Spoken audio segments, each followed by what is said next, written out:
শুরু করি আজকের ভিডিও। অনেক সময় জীবনের যাত্রা এত দীর্ঘ মনে হয় যে মন চায় থেমে যেতে। না কোথাও গন্তব্যের আভাস মেলে, না পাশে থাকে কেউ, শুধু একটা অন্তহীন পথ, ক্লান্তিকর ও নিঃসঙ্গ। সেই মুহূর্তে আত্মা যেন শান্ত হয়ে ওঠে, আর আমাদের মনে হয় আমি কি তবে হার মানলাম? কিন্তু শ্রীকৃষ্ণ বলেন, থেমে যাওয়া হার নয়, সেটি বিশ্রাম। আর সেই বিশ্রামের পর যাত্রা আরও সুন্দর হয়। যখন খুব ক্লান্ত লাগবে, নিজেকে দোষ দিও না, শুধু একটু শ্রীকৃষ্ণের চরণে বসে থাকো। ঠিক যেমন অর্জুনও যুদ্ধের আগে নিজের ধনুক নামিয়ে রেখে বলেছিল সে আর পারছে না, সবই যেন অর্থহীন। তবুও শ্রীকৃষ্ণ তাকে দোষ দেননি, বরং তাকে শুধু শুনেছেন এবং আগলে রেখেছেন। তিনি বলেছিলেন, তোমার এই থেমে যাওয়া তোমার ভেতরে এক নতুন দৃষ্টিভঙ্গির জন্মের জন্য প্রয়োজনীয়। যখন তুমি বিশ্রাম করো, তখন তোমার অন্তরে কিছু একটা পরিবর্তন ঘটে, এবং সেই পরিবর্তনই তোমাকে আবার নতুন শক্তি নিয়ে পথ চলার জন্য জাগিয়ে তোলে। আমরা প্রায়ই ক্লান্তিকে দুর্বলতা বলে মনে করি, অথচ সেটি আত্মার এক গম্ভীর আহ্বান। প্রতিটি সংগ্রামের পর একটি গভীর নিঃশ্বাস খুব দরকার। যদি তুমি ক্লান্ত হয়ে পড়ো, তবে শ্রীকৃষ্ণকে বলো, প্রভু, শুধু কিছুক্ষণের জন্য আমাকে আঁকড়ে ধরুন। তুমি দেখবে তিনি নিঃশব্দেও তার প্রেমে তোমাকে আচ্ছন্ন করে রাখছেন। শ্রীকৃষ্ণ বলেন, যখন তুমি একদম চুপচাপ বসে থাকো, তখনও আমি তোমার সঙ্গে চলছি। একবার এক পথিক মরুভূমি পার হতে গিয়ে হঠাৎ পড়ে যায় এবং বলে, হে ঈশ্বর, আমার আর চলার শক্তি নেই। সেই সময় একজন সাধু সেখানে এসে বললেন, তুমি পড়ে যাওনি, তুমি বিশ্রামে আছো, উঠে দাঁড়াও এবং আবার চলো। সেই কথাগুলো যেন শ্রীকৃষ্ণেরই কণ্ঠস্বর। শ্রীকৃষ্ণ আমাদের শেখান, অনেক সময় জীবনের সবচেয়ে সুন্দর যাত্রা সেখান থেকেই শুরু হয় যেখানে আমরা থেমে যাই। থেমে যাওয়া আত্মার প্রয়োজন, আর তা বোঝার নামই আত্মবোধ। যখন তুমি হাঁটছো, তখন বাইরের জগৎ দেখা যায়, কিন্তু যখন তুমি থেমে যাও, তখন ভেতরের জগৎ তোমার সামনে উদ্ভাসিত হয়। আর সেই অন্তর্জগতের যাত্রাই প্রকৃতপক্ষে শ্রীকৃষ্ণের দিকে এগিয়ে যাওয়া। তাই যখন ক্লান্ত লাগবে, তখন নিজের থেকে পালিয়ে যেও না, শ্রীকৃষ্ণের সঙ্গে জুড়ে যেও। সেই মুহূর্তেই খুলে যাবে তোমার ভিতরের শান্তির দরজা। আজ যদি তোমার মনে হয় এখন আর কিছুই সম্ভব নয়, তাহলে শুধু একটি নিঃশ্বাস নিয়ে বলো, হে শ্রীকৃষ্ণ, আমি আর চলতে পারছি না, আপনি কি একটু সময়ের জন্য আমাকে আপনার কোলে বসতে দেবেন? আর তুমি দেখবে একটাও কথা না বলেও যেন তোমার সমস্ত ভার হালকা হয়ে গেছে। শ্রীকৃষ্ণ বলেন, তুমি চলো বা থেমে যাও, আমার দৃষ্টি সবসময় তোমার উপরই থাকে। এই বিশ্বাসী ক্লান্তিকে শক্তিতে রূপান্তরিত করে তোলে। প্রতিটি যুদ্ধের আগে একটুখানি নিঃশব্দ মুহূর্ত থাকে, যেখানে যোদ্ধা নিজের মনকে কেন্দ্রীভূত করে। জীবনও ঠিক তেমনই। তুমি যদি থেমে যাও, তবে তুমি আরও শক্তিশালী হয়ে উঠবে। শ্রীকৃষ্ণ বলেন, তুমি তখনও আমার প্রিয় যখন তুমি কিছুই করছো না। তার প্রেম তোমার কর্মের গতিতে নয়, তোমার অন্তরের অনুভবে বাঁধা, আর সেই অনুভবই তোমাকে বারবার নতুন করে জাগিয়ে তোলে। যদি দুনিয়া বলে তুমি পেছিয়ে যাচ্ছ, তবে হাসো আর বলো, না, আমি শুধু আমার প্রভুর সঙ্গে একটু বিশ্রামে আছি। শ্রীকৃষ্ণ জানেন তোমাকে কখন তুলতে হবে আর কখন জড়িয়ে ধরে রাখতে হবে। নিজেকে তার ভরসায় ছেড়ে দাও, কারণ সেখান থেকে তুমি আর কখনো একা পড়ে যাবে না। তখন তোমার প্রতিটি ক্লান্তি একটি সাধনায় পরিণত হবে। যেমন একটি শিশু ক্লান্ত হয়ে পড়লে মায়ের কোলে প্রশান্তি খুঁজে পায়, তেমনি তুমিও সেই রকম একটি আত্মা। শুধু প্রভুর কোলকে মনে করো। যখন তুমি হৃদয় থেকে ডেকে বলবে, হে কানহা, তখনই তার হাত তোমার কাছে এসে পৌঁছাবে। শ্রীকৃষ্ণ বলেন, আমি তাদেরই আগে জড়িয়ে ধরি যারা নিজেদের সবচেয়ে দুর্বল ভাবে, আর সেই ভালোবাসার স্পর্শই তোমাকে আবার দাঁড় করিয়ে দেয়। তিনি বলেন, রুকো না, বিশ্রাম নাও, কারণ যখন তুমি বিশ্রামে থাকবে, আমি তখন তোমাকে আবার চলতে শেখাবো। যখন জীবনে শান্তির খোঁজ থাকে কিন্তু মন বারবার ছুটে বেড়ায়, তখনই মনে পড়ে সাধনার শক্তির কথা। বাইরের শব্দ যখন অন্তরের শান্তিকে ঢেকে দেয়, তখন শ্রীকৃষ্ণ বলেন, তোমার মনকে জোর করে দমিও না, বরং ভালোবাসা দিয়ে তাকে আমার দিকে ফেরাও। প্রতিটি বিচলন আসলে মনের ভিতরে লুকানো কোনো প্রশ্নের ইঙ্গিত মাত্র। আর সেই প্রশ্ন যদি প্রভুর সঙ্গে যুক্ত হয়ে যায়, তাহলে সেই ভ্রান্ত মনটিও এক সময় ভজন হয়ে ওঠে। সাধনা কোনো দেহমুদ্রা নয়, এটি আত্মসমর্পণের এক গভীর অবস্থা। অনেক ভক্ত জিজ্ঞাসা করেন, হে প্রভু, আমি তো আপনাকে প্রতিদিন ডাকি, তবু কেন আমার মন শান্ত হয় না? শ্রীকৃষ্ণ উত্তরে বলেন, কারণ তুমি আমাকে পেতে চাও, কিন্তু আমাকে অনুভব করতে চাও না। যেমন দুধ ধীরে ধীরে জাল দিলে তবেই তা গাঢ় হয়, তেমনি সাধনাও ধীরে ধীরে ফল দেয়। যখন তুমি সত্যিকারের মন দিয়ে একনিষ্ঠভাবে নাম জপ করো, তখন সেই নাম তোমার ভিতর ঢুকে যায়।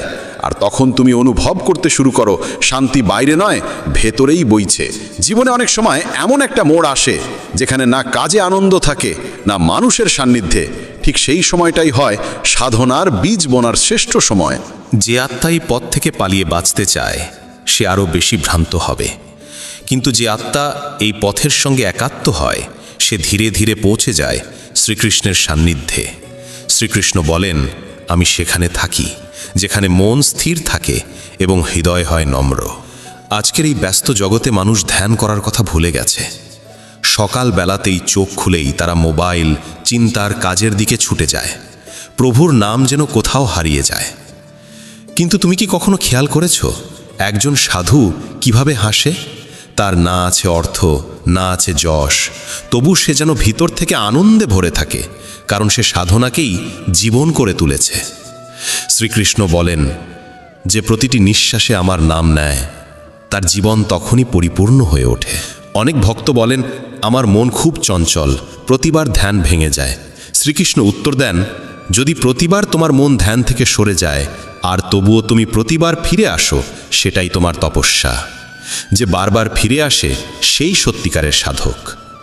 ভক্তির সাফল্য জয়ের মধ্যে নয়, ফিরে আসার সেই অদম্য ইচ্ছার মধ্যে। তুমি যতবার ফিরে আসবে আমি তোমাকে ততবার আমার আরও কাছাকাছি টেনে নেব। সাধনার অর্থ এই নয় যে তুমি পাহাড়ে গিয়ে বসবে আর দুনিয়ার সঙ্গে সব সম্পর্ক ছিন্ন করবে। সত্যিকারের সাধনা তো তখন যখন তুমি বাজারে থাকো, সম্পর্কের ভেতরে থাকো, দায়িত্বের ভেতরে থেকেও তোমার অন্তরে শ্রীকৃষ্ণ বিরাজমান থাকেন। যখন প্রতিটি কাজ প্রভুর উদ্দেশ্যে উৎসর্গ হয় তখন মন আপনাতেই শান্ত হয়ে যায়। শ্রীকৃষ্ণ বলেন, আমি সেখানে থাকি যেখানে কর্ম ভক্তিতে পরিণত হয় আর ভক্তি সেবায় রূপ নেয়। এই জীবনের প্রকৃত যোগ্যতা। অনেকেই ভাবে, আমার মন তো বিশুদ্ধ নয়, আমি কিভাবে সাধনা করব? কিন্তু তুমি কি কখনো গঙ্গার ধারে বসে থাকা কোনো সাধককে বলতে শুনেছ যে সে বিশুদ্ধ? সে তো শুধু নিরবিচারে বয়ে চলে, ঠিক যেমন নদী প্রভুর দিকে ছুটে চলে। তুমিও তেমনই বয়ে চলো। শ্রীকৃষ্ণকে পেতে হলে মন নয়, চাই হৃদয়ের সত্যতা। আর সেই আন্তরিক সত্যতাই তোমাকে পৌঁছে দেবে প্রভুর চরণে। শ্রীকৃষ্ণের অনেক ভক্ত একসময় পথভ্রষ্ট ছিলেন, জীবনের সংঘর্ষে ভেঙে পড়েছিলেন, কিন্তু সাধনা তাদের রূপান্তরিত করেছে। যেমন মীরা, যিনি সমাজের তোয়াক্কা না করে শুধু প্রভুকে চেয়েছিলেন, কিংবা সুধামা, যিনি দারিদ্র্যকে বাধা হতে দেননি, শুধু শ্রীকৃষ্ণকে স্মরণ করে গেছেন। সাধনা কোনো জাত, বয়স বা অবস্থান দেখে না, এটি দেখে কেবল হৃদয়ের গভীর আকুলতা আর অন্তরের সত্যতা। সাধনা একটি বিষয় চায়, পূর্ণ সমর্পণ। আর যখন সেই সমর্পণ নিঃস্বার্থ হয় তখন প্রভু নিজেই দ্বার খুলে দেন। শ্রীকৃষ্ণ বলেন, যে ব্যক্তি দিনে একটু সময়ও আমার জন্য রাখে আমি তার সঙ্গে সারা জীবন চলি। তুমি যতই ব্যস্ত থাকো না কেন, প্রতিদিন অন্তত 5 মিনিট প্রভুর জন্য রেখে দাও। একদিন দেখবে সেই ছোট্ট 5 মিনিটই তোমাকে ঘন্টার পর ঘন্টা শান্তি এনে দেবে। সাধনা একটি ক্ষুদ্র বীজ, কিন্তু যখন তা ফল দেয় তখন তা সমস্ত আত্মাকে ছায়া দেয়, আর সেই ছায়া জীবনের ঝড় থেকে তোমাকে রক্ষা করে। ভগবান শ্রীকৃষ্ণ বলেন, যখন মন বিপথে যায় তখন তাকে তিরস্কার করো না, বরং ভালোবাসায় বোঝাও এবং প্রতিবার তাকে আমার স্মরণে ফিরিয়ে নিয়ে এসো। যখন কোনো আপনজন হঠাৎ পর হয়ে যায় তখন মন ভিতর থেকে কেঁপে ওঠে। যেসব সম্পর্কে আমরা সমস্ত হৃদয় ঢেলে দিই, যখন সেই সম্পর্ক ভেঙে যায় তখন আত্মাও যেন আঘাত পায়। তখন আমরা ভাবি, আমার মধ্যেই কি তবে কোনো অভাব ছিল? কিন্তু শ্রীকৃষ্ণ বলেন, যে তোমাকে ছেড়ে গেছে সে কখনোই তোমার ভাগ্য ছিল না, আমি তোমার ভাগ্য। আর যখন তুমি আমার সঙ্গে আছো তখন কোনো অপূর্ণতা থাকে না। শ্রীকৃষ্ণ কখনোই রাধাকে ভুলে যাননি, তবুও তিনি সংসারের ধর্ম পালন করেছেন। এটাই তিনি শেখান। ভালোবাসা মানে এই নয় যে কেউ চিরকাল পাশে থাকবে, বরং ভালোবাসা সেই যেখানে তুমি নিজের প্রেমেই ঈশ্বরের উপস্থিতি অনুভব করতে পারো। কোনো সম্পর্ক ভেঙে যাচ্ছে বলে মনে হলে তা আটকানোর আগে নিজেকে সামলানো জরুরি, কারণ তুমি ভিতর থেকে স্থির হলে তবেই ছিন্ন ভিন্ন হওয়া থেকে নিজেকে বাঁচাতে পারবে। অনেক সময় মানুষ একসঙ্গে থেকেও দূরত্ব অনুভব করে, সম্পর্কে থাকে বাহ্যিকতা কিন্তু অন্তরে থাকে না সত্যতা। শ্রীকৃষ্ণ বলেন, সম্পর্ক সে নয় যা কেবল বাইরের স্তরে টিকে থাকে, সম্পর্ক সে যা আত্মার সঙ্গে যুক্ত হয়। তাই যদি কেউ তোমার থেকে দূরে সরে যায় তবে ভেবো না তুমি একা হয়ে গেছো, তুমি বরং আরও কাছে চলে এসেছো ঈশ্বরের। আর এই নৈকট্যই সবচেয়ে পবিত্র হয়। শ্রীকৃষ্ণ আর দ্রৌপদীর সম্পর্ক কখনো কোনো নামের মুখাপেক্ষী ছিল না। তবুও যখন দ্রৌপদী ডেকেছিল, প্রভু দৌড়ে চলে এসেছিলেন। এটাই প্রকৃত প্রেম, যেখানে শব্দ কম কিন্তু আত্মার ডাকেই প্রভুর উত্তর মেলে। যদি তুমি আজ ভেঙে পড়ে থাকো, তাহলে কেবল একবার ডেকে দেখো, হে শ্রীকৃষ্ণ, আমি একা। তুমি অনুভব করবে কোনো এক অদৃশ্য শক্তি তোমাকে আঁকড়ে ধরে আছে। যখন কোনো সম্পর্ক ভেঙে যায়, তখন আত্মা যেন দুই ভাগে বিভক্ত হয়ে যায়। একটি অংশ বর্তমানের সঙ্গে, আরেকটি অতীতের স্মৃতিতে। কিন্তু শ্রীকৃষ্ণ বলেন, যা চলে গেছে তা আমার পথ ছিল তোমাকে কিছু শেখানোর, আর যা আসছে তা হবে আমার কৃপা তোমাকে আংলে রাখার জন্য। তাই না অতীতের জন্য কেঁদো, না ভবিষ্যতের ভয়ে ভয় পাও। এই মুহূর্তেই প্রভুর সঙ্গে যুক্ত হয়ে যাও। প্রত্যেক সম্পর্ক যদি আত্মাকে আরও গভীরে নিয়ে যায়, তাহলে সেটি সত্যিকারের সম্পর্ক। কিন্তু যদি সেটি তোমাকে ভেতর থেকে শূন্য করে তোলে, তাহলে বুঝে নিও সেটি প্রভুর কৃপায় ভেঙে গেছে। কখনো কখনো যেই সম্পর্ক তোমাকে ছেড়ে যায়, সেই তোমাকে নিজের সঙ্গে যুক্ত করে তোলে, আর সেই সংযোগই তোমাকে পৌঁছে দিতে পারে শ্রীকৃষ্ণের চরণে। শ্রীকৃষ্ণ বলেন, যার থেকে তুমি বিচ্ছিন্ন হচ্ছ তার উপর নয়, আমার উপর মন দাও, কারণ আমি তোমার চূড়ান্ত আশ্রয়। আজ যদি তুমি এমন এক মোড়ে এসে পৌঁছো যেখানে পাশে কেউ নেই, তবুও ভয় পেও না, কারণ তুমি এখন আমার আরও কাছাকাছি চলে এসেছো। তুই একা নোস, তুই সেই অবস্থায় আছিস যেখানে আত্মা নিজেকেই সবচেয়ে গভীরভাবে অনুভব করে, আর আত্মার এই নিকটতাই হলো ঈশ্বরের সঙ্গে মিলনের শুরু। শ্রীকৃষ্ণ বলেন, একাকিত্ব তখন আর যন্ত্রণাদায়ক থাকে না যখন তুই আমায় আপন করে নিস। তখন প্রত্যেকটা শূন্যতা হয়ে ওঠে এক নিবেদিত ভক্তি। সম্পর্কের ভাঙন জীবনের সমাপ্তি নয়, তা এক নতুন সূচনা। যখন কেউ তোকে ছেড়ে চলে যায়, তখন আমায় আঁকড়ে ধর, কারণ আমি কখনো তোকে ছাড়ি না। আমি তোকে তোর অনুরোধের আগে বুঝি, আর তুই কিছু বলিস তার আগেই আমি তোকে ভালোবাসি। আমার সঙ্গ তোকে এমন এক প্রেম দেবে যা এই সংসার কখনো দিতে পারে না, আর সেই প্রেমেই তুই ভেতর থেকে পূর্ণ হয়ে উঠবি। শ্রীকৃষ্ণ বলেন, আমি তাদের সঙ্গেই থাকি যারা ভাঙচুরের মুহূর্তে আমাকে ডাকে। তাই যখনই তোর মন ভেঙে পড়ে, চোখ ভিজে যায়, একবার একেবারে শান্ত হয়ে বসে পড়। কেবল আমার নামটি জপ কর, কৃষ্ণ, আর দেখ কিভাবে তুই ধীরে ধীরে তোর ভেতর থেকে আবার জুড়তে শুরু করবি। তখন আর কেউ তোকে একা বলতে পারবে না। ভগবান শ্রীকৃষ্ণ বলেন, যে সম্পর্ক তোকে ভেঙে দেয় তার জন্য ভয় পাবি না। আমি সেই সম্পর্ক যে তোকে প্রতিটি জন্মে জোড়ে। মানুষের সবচেয়ে গোপন শত্রু হলো ঈর্ষা। এই ঈর্ষার জন্ম হয় তখন যখন আমরা অন্যের সাফল্য দেখে নিজের অভাব অনুভব করি। তখন আমরা ভাবি, ওর হলো কেন, আমার কেন নয়? আর এই ভাবনাগুলো আমাদের ভেতর থেকে পুড়িয়ে দেয়। কিন্তু শ্রীকৃষ্ণ বলেন, তোকে অন্যের ফলের সঙ্গে নয়, নিজের কর্মের সঙ্গে জুড়তে হবে। ঈর্ষা আত্মাকে ধোঁয়ায় ঢেকে দেয়, আর যেখানে ধোঁয়া সেখানে ঈশ্বরের দৃষ্টি পড়ে না। ভগবদ্গীতায় শ্রীকৃষ্ণ বলেন, যে অন্যের সুখে সুখী সেই আমার নিকটে আসে। অর্থাৎ যখন তুই কারুর সাফল্যে হাসতে পারিস, তখনই তো তোর নিজের পথ খুলতে শুরু করে। কিন্তু যদি তুই জ্বলিস, তবে আসলে তুই নিজেকেই পোড়াচ্ছিস। ঈর্ষা আত্মার শক্তিকে ভেতর থেকে নিঃশেষ করে দেয়, আর আত্মা যখন দুর্বল হয়ে পড়ে, তখন পরমাত্মার অনুভবও ম্লান হয়ে যায়। জীবনে প্রত্যেকের সময় আলাদা হয়। একটা বীজ বর্ষায় ফোটে, আর একটা শরতে। তাহলে তুই কেন নিজেকে অন্যের সময়ের সঙ্গে তুলনা করিস? শ্রীকৃষ্ণ বলেন, আমি তোকে তোর নিজস্ব সময়ই সব কিছু দেব, শুধু তুই নিজের ভাবনায় সত্য থাক। ঈর্ষা করিস না, অপেক্ষা কর, কারণ তোকে যে শক্তি দেওয়া হয়েছে তা আমি নিজেই ঠিক করেছি। আর যখন সেই সময় আসবে, তখন তুই বুঝবি এই অপেক্ষাও ছিল এক বিশুদ্ধ তপস্যা। একবার এক গৃহস্থ এক সাধুকে দেখে বলেছিল, ওর এত শান্তি কেন? আমি তো রোজ পরিশ্রম করি। তখন প্রভু বলেছিলেন, কারণ সে কারোর সঙ্গে তুলনা করে না, সে শুধু নিজের সঙ্গেই যুক্ত থাকে। এটাই হলো মূল মন্ত্র। তুলনা তোকে ছোট করে তোলে, আর ছোট মনে হওয়ার অনুভব আত্মাকে অস্থির করে তোলে। শ্রীকৃষ্ণ বলেন, যে আত্মায় স্থিত সে আর কারোর সঙ্গে প্রতিযোগিতায় নামে না। ভাব তো, যখন তুই অন্যকে দেখে চলিস, তুই কি কিছু অর্জন করিস? না, বরং তুই অস্থির হস, বিভ্রান্ত হস, আর ভিতর থেকেই ভেঙে পড়িস। কিন্তু যখন তুই নিজের পথেই চলিস, যদিও তা ধীরে, তখন আত্মার শক্তি পায়। শ্রীকৃষ্ণ বলেন, প্রগতির গতি নয়, তার দিকটাই আসল। তুই শুধু সঠিক দিকেই থাক, বাকি দুনিয়া যতই দৌড়াক।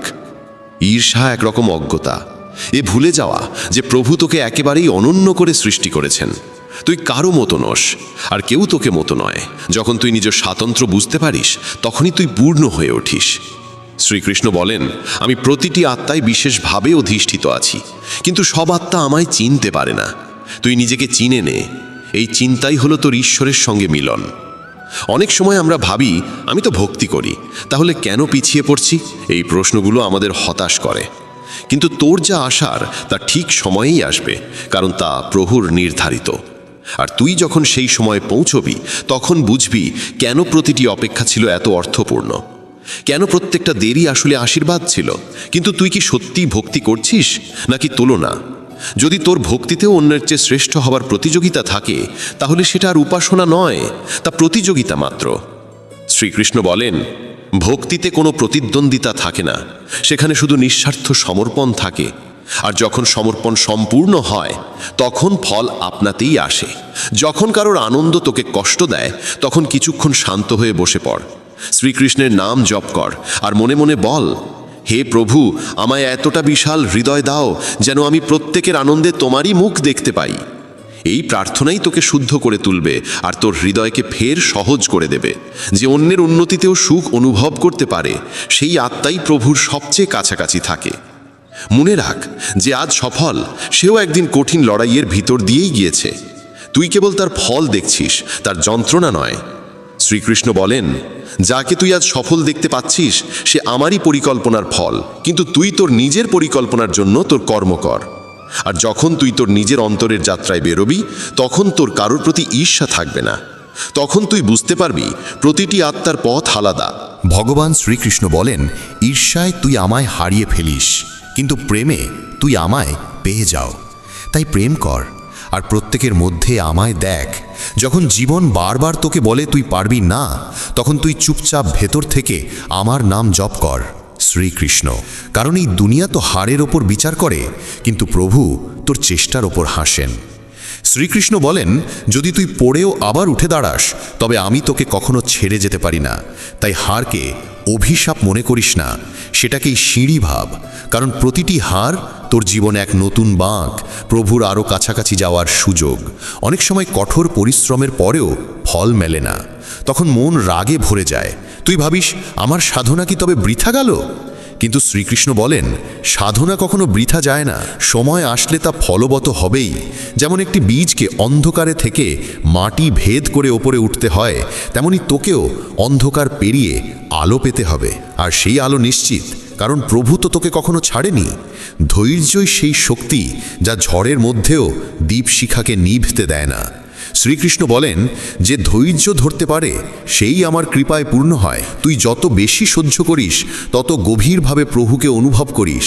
তাই যখন দুনিয়া তোকে বলে তুই হেরে গেছিস, তখন হাসি মুখে বল, না, আমি এখনো প্রভুর পরীক্ষায় আছি, আর এই পরীক্ষাই তোকে সবচেয়ে সুন্দর আশীর্বাদ দেয়।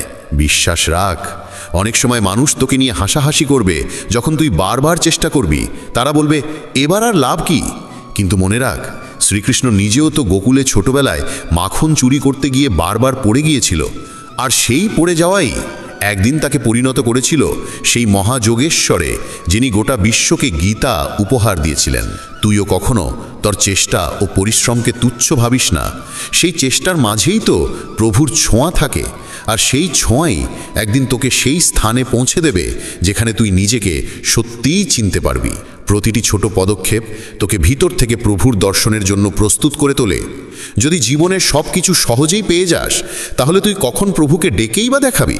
শ্রীকৃষ্ণ বলেন, যে কষ্টের মধ্যেও আমায় স্মরণ করে, আমি তাকে কখনো একা ছেড়ে দিই না। তাই হারে ভয় পাস না, তাকে অভিশাপ নয়, আশীর্বাদ ভাব।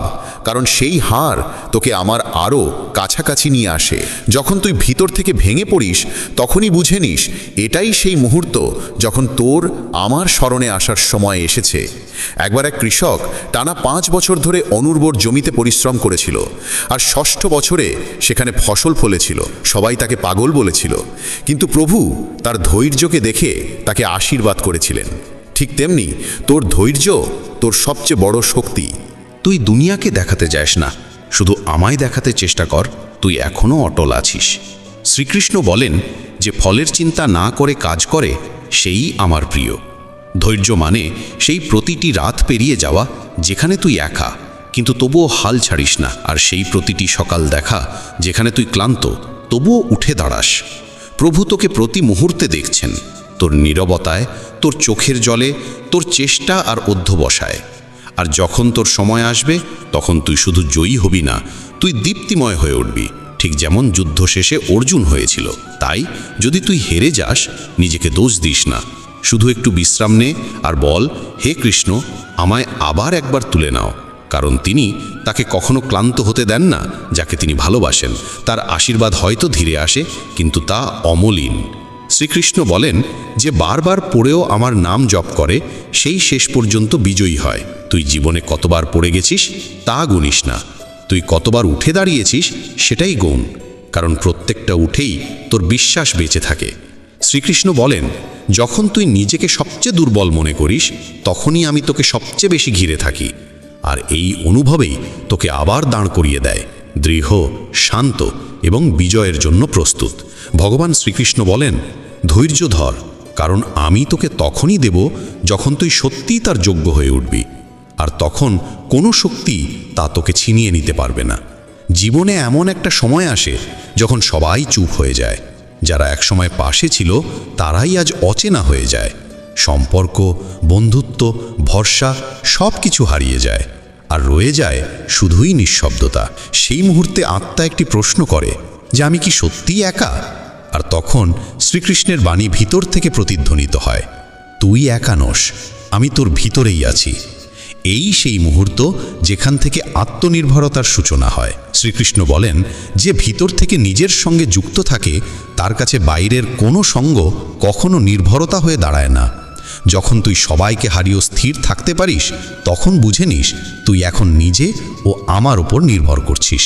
আত্মনির্ভরতা মানে এই নয় যে তুই কারোর প্রয়োজন অনুভব করিস না, বরং এই যে তুই কারোর চলে যাওয়ায় ভেঙে পড়িস না। তুই তোর অস্তিত্বকে চিনে ফেলেছিস, আর সেখান থেকেই তো তুই তোর প্রকৃত শক্তি লাভ করছিস। অর্জুনও ঠিক এই অনুভবই করেছিল যখন তাকে নিজেরই আত্মীয় স্বজনের সঙ্গে যুদ্ধ করতে হয়েছিল। যখন আপনজনরা তাকে বুঝতে বন্ধ করে দিয়েছিল, তখন সে কেঁপে উঠেছিল, ভেঙে পড়েছিল, হতাশ হয়েছিল।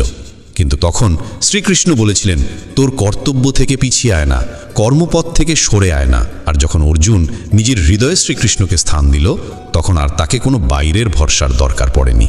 তুইও যদি সেই পথেই হাঁটিস, তবে প্রতিটি দূরত্ব আপনাতেই নৈকট্যে পরিণত হবে। আত্মনির্ভরতা কোনো অহংকার নয়, তা আত্মশ্রদ্ধা। যখন তুই নিজের ওপর বিশ্বাস করতে শেখিস, তখন ধীরে ধীরে প্রভুর উপস্থিতি অনুভব করতে থাকিস। শ্রীকৃষ্ণ বলেন যে নিজের ভিতরের স্বরকে শুনতে পারে, সে একসময় আমার কণ্ঠকেও চিনে নিতে পারে। তখন তাকে আর কোনো সিদ্ধান্ত নেবার জন্য বাইরের সম্মতির দরকার হয় না, কারণ সে জানে যে সত্য তা তার ভিতরেই আছে। হয়তো কোনো এক সময় কেউ তোকে ছেড়ে চলে গেছে, কেউ বিশ্বাস ভেঙেছে, কেউ তোকে একা করে দিয়েছে। তুই কেঁদেছিলি, ভেঙে পড়েছিলি, কিন্তু কি তুই লক্ষ্য করেছিস সেই একাকিত্বই তোকে ভাবার, বোঝার আর এগিয়ে চলার সুযোগ দিয়েছিল? সেই নীরবতাই তো তোকে প্রভুর আরও কাছে টেনেছিল। শ্রীকৃষ্ণ বলেন, যখন দুনিয়া তোকে ছেড়ে সরে যায়, তখন আত্মা আমার দিকে ফিরে যায়, আর সেই মুহূর্ত থেকেই শুরু হয় সত্যিকারের ভালোবাসা। এক তরুণ তার সংগ্রামের পথে একসময় একেবারে একা পড়ে যায়, আত্মহত্যার কথা ভাবতে থাকে। কিন্তু একদিন সে পড়ে ফেলেছিল শ্রীমদ্ ভগবদ্ গীতা, আত্মা না জন্মায় না মরে। এই একটি বাক্য যেন তার আত্মাকে কাঁপিয়ে দেয়। সেখান থেকে সে ধীরে ধীরে নিজেকে গড়ে তোলে। আজ সে অন্যদের বাঁচতে শেখায়। এটাই আত্মনির্ভরতা, যেখানে তুই নিজের অন্ধকার থেকে নিজেই আলো তৈরি করে নিস। প্রতিবার যখন তুই কারোর ভরসা খুঁজতে যাস, তখন শুধু একবার কৃষ্ণকে স্মরণ কর। বল, হে প্রভু, আজ সবাই আমাকে ছেড়ে গেছে, এখন কেবল আপনি আমার সঙ্গে চলুন। তুই দেখবি পরিস্থিতি হয়তো এক মুহূর্তে বদলাবে না, কিন্তু তোর মন বদলে যাবে। আর যখন মন স্থির হয়, তখন তুই প্রতিটি ঝড়ে হাসতে পারিস। শ্রীকৃষ্ণ বলেন, যাকে কেউ বুঝতে পারে না তাকেই আমি পুরোপুরি জানি। যখন তুই নিজের সঙ্গে বসতে শিখে যাবি, তখন আর কেউ তোকে ভাঙতে পারবে না। আর যখন তুই নিজেকে সামলাতে শিখে যাবি, তখন এই জগৎ তোকে প্রণাম করবে। আত্মনির্ভরতা শুধু অর্থনৈতিক নয়, সেটি মানসিক, আবেগগত এবং আত্মিকও বটে। শ্রীকৃষ্ণ বলেন যে নিজেকে জয় করতে পারে, সেই এই জগৎকে জয় করতে পারে। তাই নিজেকে জান, নিজেকে ভালোবাস, আর দেখ তুই কি কি হতে পারিস। তোর একাকিত্ব কোনো শাস্তি নয়, সেটাই এক আশীর্বাদ, কারণ সেই একাকিত্বেই তো প্রভু তোকে গড়ে তোলেন। ঠিক যেমন মৃৎশিল্পী আর্দ্র মাটিকে আকার দেন, তুই শুধু বয়ে চলা থামাস না, সংগ্রাম চালিয়ে যা, এগিয়ে যা। একদিন তুই যখন পিছন ফিরে তাকাবি, তখন দেখবি এই একাকিত্বই তোকে সবচেয়ে শক্তিশালী করে তুলেছে। আর সেদিন তুই তোর মধ্যেই দেখতে পাবি শ্রীকৃষ্ণের সেই মধুর হাসি। ভগবান শ্রীকৃষ্ণ বলেন, যখন সব কিছু তোকে ছেড়ে যায়, তখনই আমি আর তুই একে অপরের সবচেয়ে কাছে চলে আসি। এটাই হলো আত্মার প্রকৃত সঙ্গ। বন্ধুরা, আশা করি শ্রীকৃষ্ণের বাণী ও ভগবদ্গীতার এই গভীর অনুপ্রেরণামূলক যাত্রা তোমাদের ভালো লেগেছে। জীবনে অন্ধকার যতই গভীর হোক না কেন, যদি শ্রীকৃষ্ণ পাশে থাকেন, তবে প্রতিটি পথ আলোকিত হয়ে ওঠে।